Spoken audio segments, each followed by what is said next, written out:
കല്ലടയാറ്റിൽ നിന്നുള്ള നിലവിളി കേട്ടാണ് പുത്തൂർ സ്വദേശിനികളായ ദീപയും സുമയും എത്തിയത്. അവർ കണ്ടത് തോട്ടിലൂടെ ഒഴുകിവരുന്ന വയോധികയെ.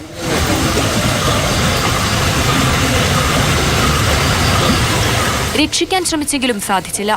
ഉടൻ ഫയർഫോഴ്സിനെയും പോലീസിനെയും വിവരമറിയിച്ചു. നാട്ടുകാർ ഓടിക്കൂടി. നാട്ടുകാരുടെ നേതൃത്വത്തിൽ കടവിലെത്തിച്ച് ശ്യാമളയെ രക്ഷപ്പെടുത്തി.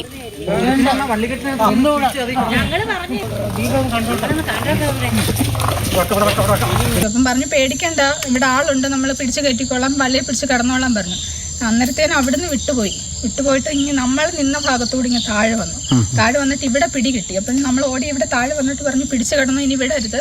അപ്പോഴത്തേനും അവരെല്ലാം വന്നു, റോപ്പുമായിട്ട് ആങ്ങളെ ഓടിച്ചെന്നു. ശ്യാമളയെ കൊട്ടാരക്കര താലൂക്ക് ആശുപത്രിയിൽ പ്രവേശിപ്പിച്ചു. രാവിലെയാണ് ശ്യാമള കാൽവഴുതി ആറ്റിൽ വീഴുന്നത്. ഒഴുക്കിനിടെ 3 പാലങ്ങൾ കടന്നുപോയത് ഓർമ്മയുണ്ടെന്ന് ശ്യാമള രക്ഷാപ്രവർത്തകരോട് പറഞ്ഞു. കുത്തൊഴുക്കുള്ള കല്ലടയാറ്റിൽ കനത്ത മഴയിൽ 7 മണിക്കൂർ വെള്ളത്തിൽ കിടന്ന് 10 കിലോമീറ്റർ സഞ്ചരിച്ച ശ്യാമളയുടെ ജീവിതത്തിലേക്കുള്ള തിരിച്ചുവരവ് അദ്ഭുതമാണ്. ശ്യാമള ആറ്റിൽ വീണത് എങ്ങനെയെന്ന് വ്യക്തമല്ല. മാതൃഭൂമി ന്യൂസ്, കൊല്ലം.